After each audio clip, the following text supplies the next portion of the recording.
pour éviter que la constipation devienne un obstacle majeur à ta vie de tous les jours. Jean-Louis, tu as toute la place. Vas-y. Merci, papa.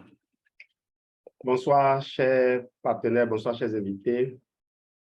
On a bien mis le thème « Vous ne pouvez pas vous permettre d'être constipé ». Et j'ai commencé à faire un travail sur le système digestif. J'ai pris note de tous les détails, les différentes étapes que subissent l'aliment jusqu'à l'anus. Et je me suis rendu compte que on va commencer par la fin. Comment s'assurer que ce qu'on fait entrer sort et comment surtout s'assurer d'utiliser les bons moyens pour les faire sortir sans se créer des problèmes à la longue. On passe beaucoup de temps par la suite à essayer de régler des problèmes qu'on a créés parce qu'on a cherché une solution inappropriée lorsque le corps a signalé ses premiers besoins, a informé que quelque chose n'allait pas. Je vais revenir avec une formation complète pour décrypter chaque processus de la digestion et vous allez mieux comprendre les propositions qu'on vous fait à la fin de cette formation. Si vous pouvez d'ores et déjà arrêter de vous fier aux laxatifs, arrêter de vous fier aux tisanes que vous prenez pour, comme vous parlez de façon vulgaire, déboucher la tuyauterie. Vous ne pouvez pas juste vous contenter de déboucher la tuyauterie, de croiser le bas pour dire, bon, voilà, je me sens bien, j'ai réglé mon problème. Eh bien, vous avez pu créer de nombreux dysfonctionnements qui vont se résulter en maladies graves, en maladies non transmissibles, que vous allez payer encore des tas de consultations, de médicaments à essayer de traiter par la suite. Vous ne pouvez pas vous permettre d'être constipé. Eh bien, la constipation de l'adulte, on aurait pu parler de la constipation chez l'enfant aussi, mais on va s'occuper des adultes. La constipation se définit comme une difficulté à évacuer les selles. Vous avez pu voir cela ici. Et les causes, il y a une absence d'activité physique, une alimentation pauvre en fibres et une hydratation insuffisante. Il y a d'autres causes, un changement de mode de vie, un changement d'alimentation, des problèmes psychiques, le stress et l'arrêt du tabac. Comment savoir si on est constipé? Eh bien, il y a constipation lorsque la fréquence des selles est inférieure à 3 par semaine. Mais ce n'est pas une règle absolue. Certaines personnes vont à la selle seulement 2 fois par semaine et se sentent parfaitement à l'aise. C'est pourquoi on ne parle de constipation que si celle-ci entraîne une sensation désagréable de lourdeur, des crampes dans le ventre, des ballonnements ou des douleurs à la défécation. Lors de ces épisodes, les selles sont souvent dures, sèches et difficiles à évacuer.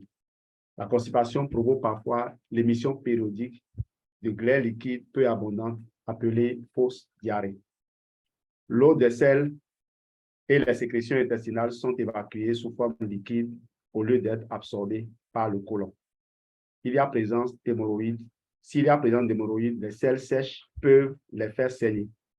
Mais la présence de sang dans les selles doit être considérée comme un signe d'alerte.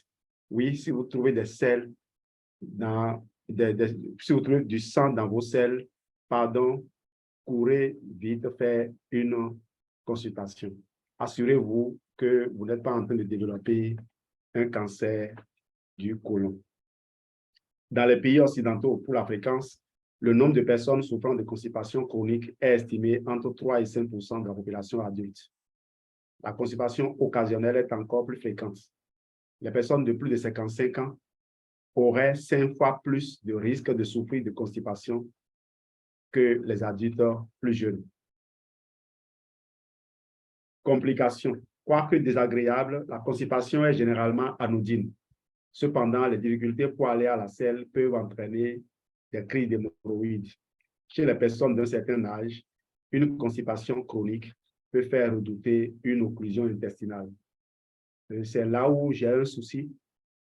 C'est là où j'ai voulu tirer sur la sonnette d'alarme. Il faut être préoccupé lorsque vous êtes constipé. Vous ne pouvez pas vous permettre d'être constipé parce qu'une constipation, ça révèle qu'il y a des problèmes d'absorption, qu'il y a des dysfonctionnements au niveau de votre microbiote. Il y a peut-être la destruction carrément du microbiote. Et donc, puisque le lien n'avait pas été fait par la médecine classique, et c'est seulement aujourd'hui que l'étude de l'importance de la flore microbienne a commencé par évoluer, a commencé par s'imposer à tous. C'est seulement maintenant que les gens vont modifier cette information-là qui est dans le Vidal et qui fait que le prescripteur va vous rassurer. Dire, bon, laissez ces gens-là, c'est juste des vendeurs. J'aime bien voir excusez-moi, les pseudo-scientifiques ou les scientifiques français. Je dis pseudo-scientifiques parce que les journalistes parfois passent pour de grands scientifiques. Et même des scientifiques, des médecins. Un médecin n'est pas forcément un scientifique. C'est comme un professeur de physique n'est pas forcément un scientifique. Il peut avoir le prix Nobel. Il a eu le prix Nobel dans un domaine donné. Il ne peut pas maîtriser tous les aspects. La preuve, de nombreux scientifiques ont été traités de tous les noms lorsqu'ils ont tenu des propos qui ne vont pas dans le sens des gens. Au temps de la COVID, on a eu beaucoup d'éléments comme ça. C'est pour vous dire, il faut faire attention à ce qui se dit. Il ne faut pas juste écouter les gens. Je souris souvent quand j'entends ces commentaires-là sur, bon, argument marketing. Ce n'est pas toujours de l'argument marketing. Et ce n'est pas les gens qui disent ces choses qui payent plus tard le plus lourd tribut. C'est vous. Donc, si vous êtes constipé, vous avez un souci, vous devez trouver le moyen de rendre les selles normales. Et quand vous allez à la selle, même si vous êtes constipé, même si les selles sont dures, assurez-vous qu'elles flottent, qu'elles ne coulent pas tout de suite. Chez les femmes, les changements hormonaux lors des cycles, lors de la grossesse ou de la ménopause peuvent exercer une influence sur le transit intestinal. Parfois, la constipation peut alterner avec des diarrhées. Cette alternance témoigne d'un obstacle dans les intestins, par exemple une accumulation de sels durs ou d'une inflammation chronique. Certains médicaments ralentissent le transit intestinal et peuvent occasionner une constipation. Même l'absorption régulière de laxatifs peut constiper s'ils sont utilisés sur une trop longue période. L'Association française de formation médicale a élaboré en 2015 un tableau comportant une liste non exhaustive des médicaments ou familles de médicaments pouvant induire une constipation.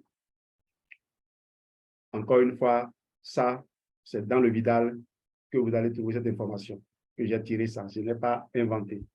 Voilà le tableau. Je n'ai pas envie de faire une publicité pour quelqu'un ou une contre-publicité pour quelqu'un. C'est juste pour vous dire, ça existe. Et la liste n'est pas exhaustive.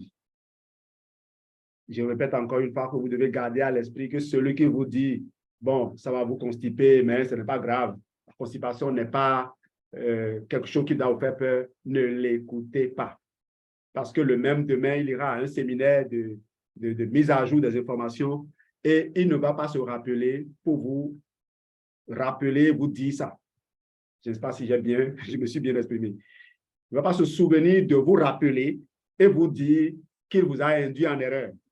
Et malheureusement, vous serez en train d'induire vos enfants, tous vos amis en erreur en disant « Non, non, tel mon médecin m'a dit », comme celui que j'ai reçu et dont je vous ai parlé la dernière fois. Ça fait plus d'1 an que le médecin lui a parlé, mais il garde ça. Et il continue de répéter ça. C'est pour cela que j'ai bien aimé cette phrase-là prononcée par notre recteur à l'époque, notre directeur. Il dit, il y a 3 catégories d'enseignants. Ceux qui enseignent très bien, ceux qui ne maîtrisent pas. ceux qui enseignent très mal ce qu'ils maîtrisent et ceux qui enseignent très bien ce qu'ils maîtrisent. De tous ces catégories d'enseignants-là, le pire, c'est celui qui enseigne très bien ce qu'il ne maîtrise pas. Et il précise, il continue en disant, parce qu'une erreur commise par un médecin n'est pas grave. À la limite, c'est une seule personne qui meurt. Mais une erreur commise par un enseignant, ça tue des générations. Donc, arrêtons d'être des enseignants qui enseignent très bien ce qu'ils ne maîtrisent pas. C'est pour ça qu'on doit appeler toujours Dieu, qu'il soit présent dans tout ce que nous faisons. Les mesures hygiéno-diététiques préconisées en cas de constipation. Arrêter les médicaments pouvant occasionner une constipation. Cet effet ne doit pas se faire, cet arrêt plutôt ne doit pas se faire sans l'accord du médecin qui vous a prescrit les médicaments. Il faut toujours avoir le courage d'avoir de la discussion, d'avoir un dialogue avec votre médecin.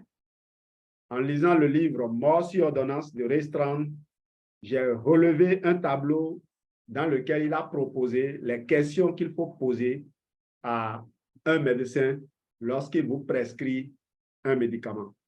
Si vous pouvez retrouver le livre, c'est bon, vous pouvez retrouver cette série de questions-là. N'arrêtez jamais un traitement sans l'avis du prescripteur, je le répète. Même si le prescripteur vous dit, n'utilisez pas complément alimentaire, écoutez-le, parce qu'il ne pourra pas s'en sortir, à moins que vous trouviez un autre qui vous explique quelle est la place du complément alimentaire dans le protocole qui vous a été proposé. Faites confiance au prescripteur si c'est ce choix-là que vous avez fait, mais faites confiance au premier business owner si vous avez appris à anticiper assez tôt sur les problèmes de santé. Améliorer la position sur les toilettes pour faciliter l'évacuation des selles. Soulevez vos pieds à la hauteur de la cuvette en les posant sur un marche-pied. Certains ont fabriqué de petits tabourets ou de petites tables, en tout cas qu'ils ont déposées à côté pour améliorer leur posture. La meilleure posture, c'est la posture kangourou. Améliorer l'aménagement des toilettes, même si aucune étude n'a porté sur ce sujet. Boire des eaux riches en minéraux, surtout en magnésium, sel minéral qui a un effet laxatif. Donc, quand vous prenez le Forever Calcium, vous pouvez déjà vous enrichir en magnésium. Boire des eaux riches, oui, c'est déjà fait. Augmentez vos apports en eau en buvant au moins 1 à 2 litres de liquide par jour, sous forme d'eau, de tisane, de jus de fruits, de soupe. La prise de liquide favorise la fréquence des sels. N'abusez ni de café, ni du thé, ni des boissons gazeuses. Toujours dans le Vidal. Et vos prospects à qui vous proposez le Forever Active Boost vont vous dire c'est riche en caféine, donc c'est pas bon pour votre santé. C'est la confusion que les gens font. C'est la confusion, une grave confusion. Je me rappelle un jour, un médecin faisait une formation et justement sur la caféine.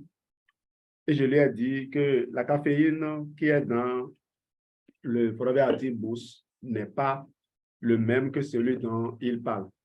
Bon, dans l'euphorie, il avait dit en ce moment-là, bon, caféine, c'est caféine, non, parce que lui voyait la molécule. Mais ici, ce n'est pas un produit de synthèse. D'accord? Ce n'est pas un produit de synthèse. C'est un extrait d'un produit naturel. Et quand vous prenez un extrait de produit naturel, il y a ce que le professeur Henri Joyeux appelle le totum du fruit. Par exemple, si c'est un fruit, il y a le totum du fruit. Il y a les éléments qui l'accompagnent, qui permettent de lui donner une propriété différente. Et par la suite, j'ai eu de nombreuses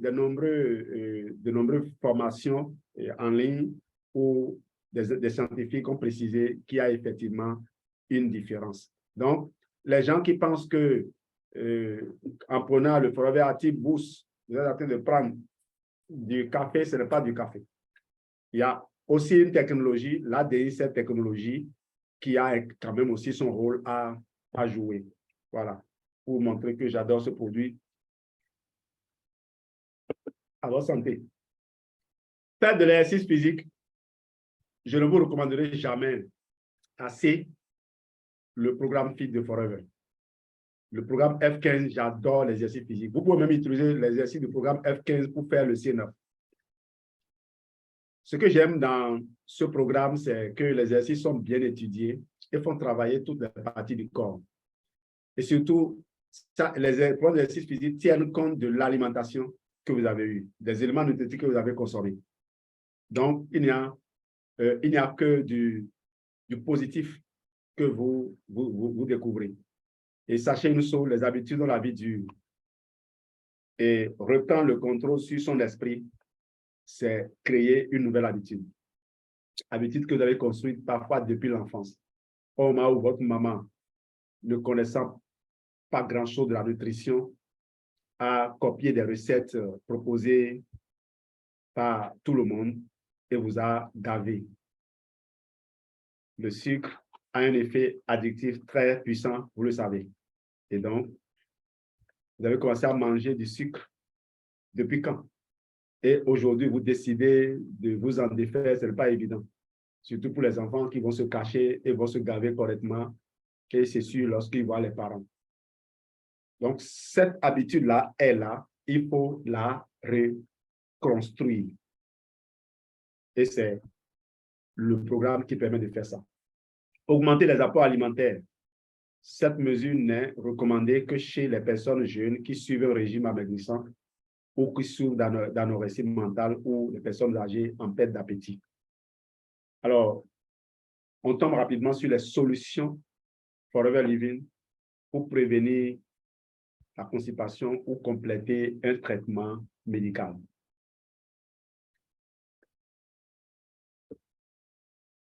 Les partenaires Forever connaissent. Ils l'ont déjà expérimenté. Je ne vais pas donner trop de détails. Je vais juste rappeler les protocoles et donner la parole aux gens pour donner des témoignages. Parce que ces protocoles, de nombreuses personnes les ont suivis. Et je crois que ça a même permis à des gens de faire des qualifications. Moi, tout à l'heure, on reviendra sur les témoignages. Alors, le premier protocole, alors j'avais mis Dio, mais c'est le trio là. Le premier protocole, c'est celui-là, pour les petites bourses, avec, je crois, au maximum 70 000. Hein. Je ne sais pas si ça a dépassé 60 000. C'était 54 000 francs, mais comme les prix vont changer, j'ai mis 60 000. Et vous ferez le calcul et vous me direz s'il y a eu une variation ou pas. Avec ça, vous prenez le Feed of Green, là, prenez 40 comprimés et mettez ça dans l'aloe vera gel. Vous mélangez et vous buvez un verre toutes les 2 heures. Videz le bidon au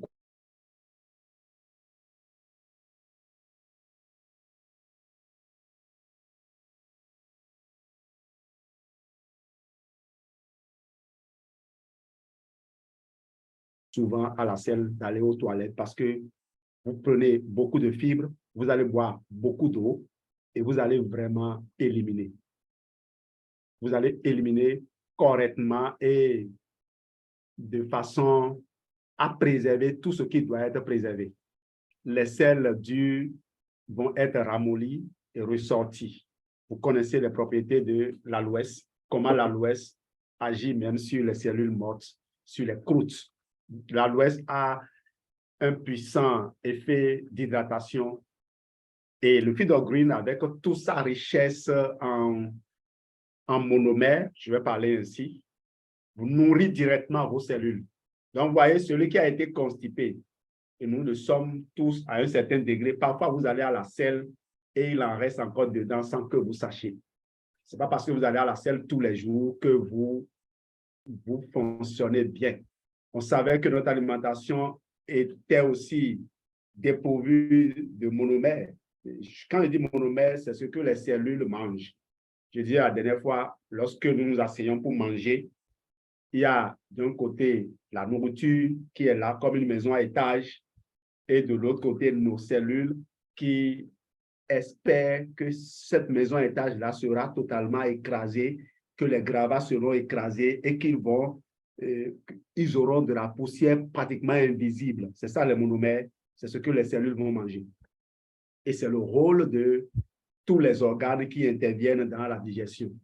Depuis les yeux, pour regarder la nourriture, commencer par saliver, jusqu'au pancréas, au foie et autres qui vont apporter leurs additifs pour digérer ce qui n'a pas pu être digéré de l'autre côté. Et l'ensemble donc du système digestif pour permettre d'avoir ces éléments-là. On les a dans le fil d'origine, on les a dans le gel.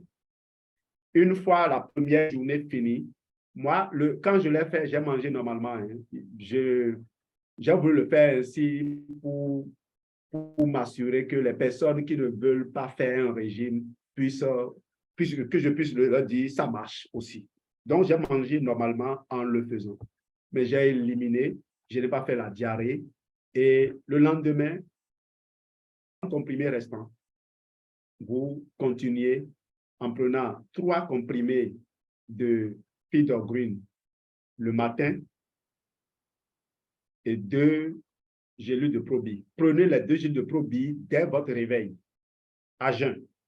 Vous prenez les 2 gélules de Probi dès votre réveil, à jeun. Vous prenez les 3 comprimés de Feed Green juste avant le petit déjeuner. À midi, et autour de 11 heures, avant midi, 1 heure avant le repas, prenez encore 2 gélules de Probi et prenez 3 comprimés de avant le repas et vous prenez les 2 gélules restantes de Probi juste avant le coucher. Ça vous fait 6 gélules de Probi et 8 comprimés de Feed Green. Autre alternative, vous pouvez prendre 3 gélules de Probi au lever, à jeun, et vous allez prendre les comprimés de Feed Green normalement avant le repas et vous prenez maintenant 3 gélules de Probi juste avant le coucher. J'ai réparti les gélules de Probi tout au long de la journée pour permettre que, en allant à la selle, vous n'évacuez pas également les nouvelles semences qui viennent d'être apportées. Cela dit, c'est les cellules mortes normalement qui sont dans la selle, mais les bonnes bactéries remplissent aussi les selles. C'est pour cela que les méthodes de transplantation fécale donnent des résultats. C'est justement pour recoloniser, pour récupérer les bactéries vivantes qui sont dans les selles là, pour les réintroduire dans le ventre de la personne qu'on veut aider. Mais pas besoin d'aller faire transplantation de selles avec les risques d'acquisition de maladies que le propriétaire de l'ancienne selle avait. C'est les insuffisances de ce type de traitement-là, même si les gens ne vont pas trop insister là-dessus. Moi, ça fait partie des choses qui me font froid dans le dos. Et quand j'ai une formule naturelle, je préfère l'utiliser. Donc, vous allez choisir ce qui est le mieux pour vous. Prendre une formule risquée ou bien prendre une formule qui ne comporte aucun risque. Et là, vous n'êtes pas encore à ce niveau-là. Prenez donc ça sur 5 jours et vous aurez fini votre traitement sur 6 jours. Le protocole termine sur 6 jours. Ce que j'aime dans ce protocole, c'est que lorsque vous le finissez, en vous étant inscrit, par exemple, comme Novice Customer à 60 000, en achetant ce trio, vous faites votre expérience et déjà, dès le lendemain du démarrage de votre expérience, vous pouvez commencer par faire du recrutement. Vous pouvez commencer par partager votre expérience avec d'autres personnes. Et s'il y a des gens qui ont l'application Friend Search Tool qui permet de générer des contacts, vous pouvez, en apprenant à dialoguer avec les gens, bonjour, comment ça va ce matin? D'accord? Et vous attendez, la personne va dire, bonjour, c'est qui s'il vous plaît? Vous dites, bonjour, très heureux de vous joindre par ici.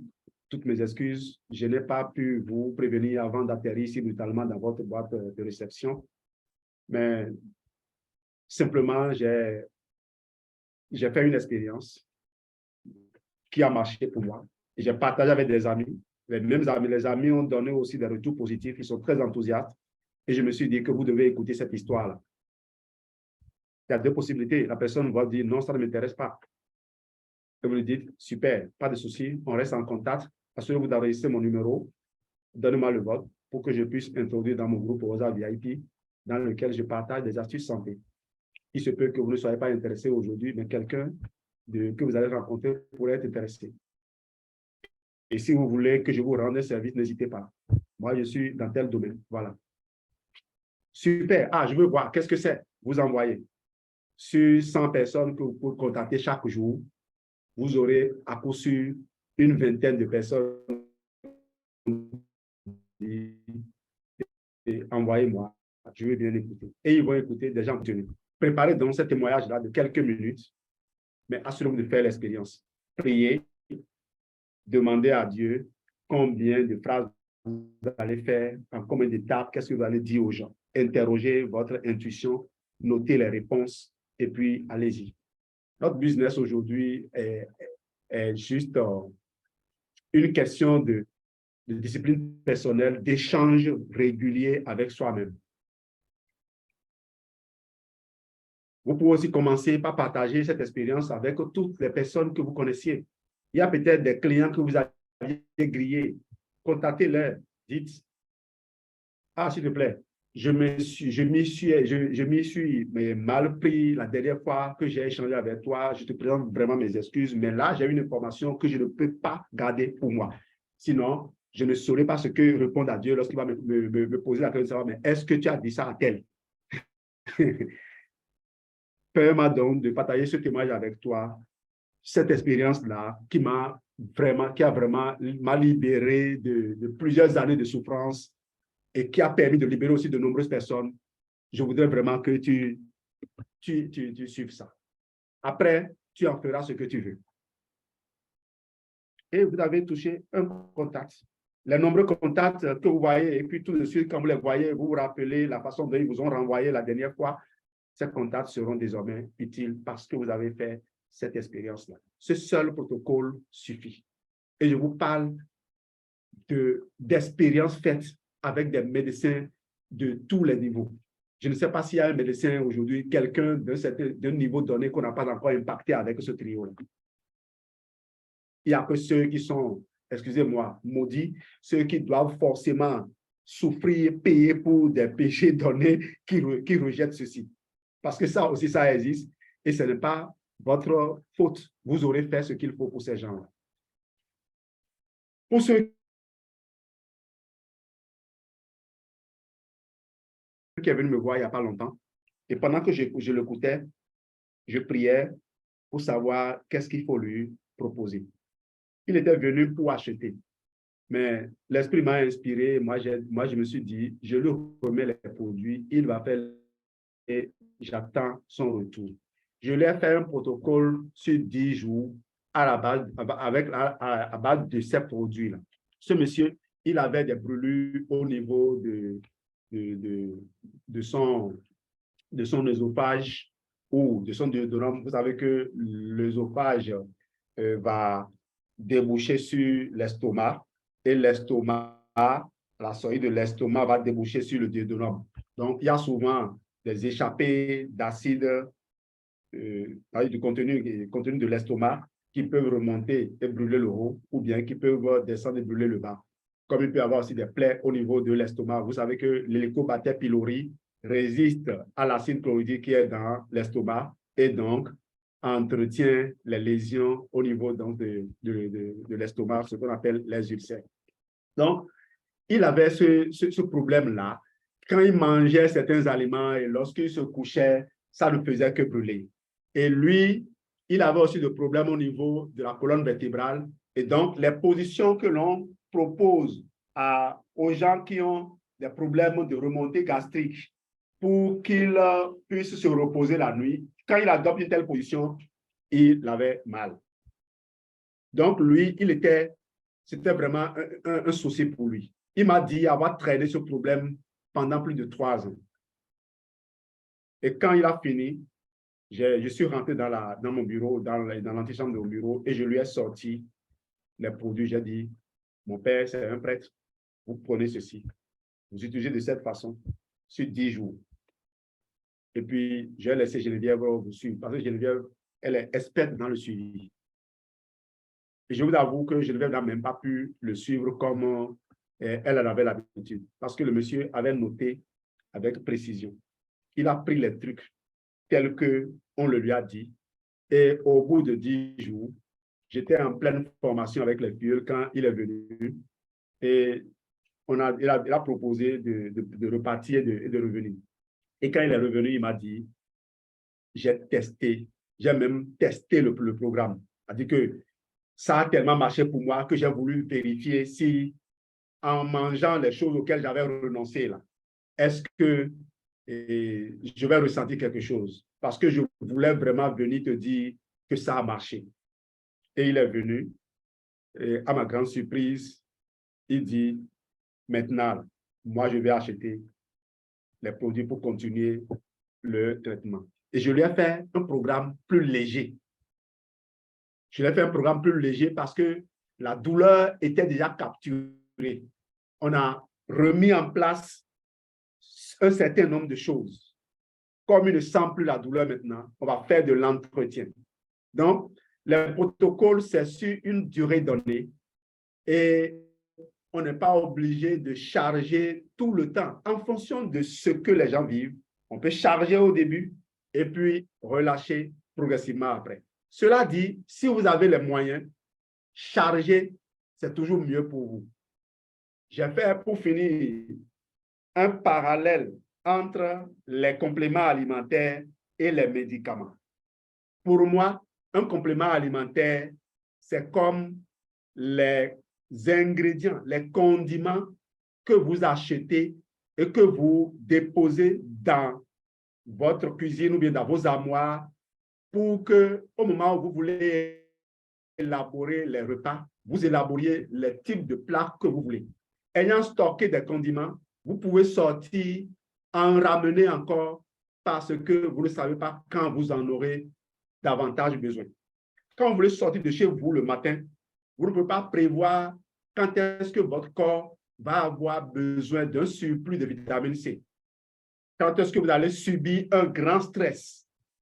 Et donc, charger son corps en condiments, en éléments qui vont entrer dans vos recettes de cuisine, ce n'est pas du gaspillage.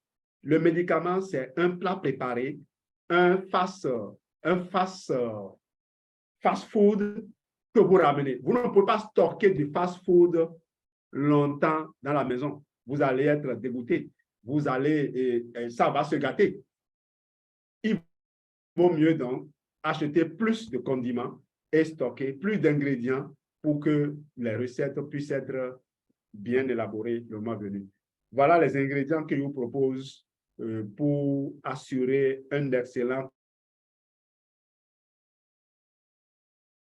Vous n'avez pas vu Super Green, vous n'avez pas vu AJ+. Il y en a beaucoup d'autres. C'est parce qu'il n'y a pas de la place que je me suis arrêté là. Merci de votre excellente attention et j'espère que la prochaine fois que je viendrai, j'aurai fini d'élaborer cette PowerPoint-là pour vous parler de la physiologie de la digestion. Je suis pressé d'arriver là avec vous. Merci de votre attention. Merci bien à toi, Jean-Louis. Merci énormément. Merci pour ce grand apport aujourd'hui, encore une fois, de ta part. Si on pouvait ouvrir la salle et puis applaudir, on allait applaudir pour Jean-Louis. C'est enregistré. Vous aurez l'enregistrement. Vous aurez l'enregistrement tout à l'heure sur la plateforme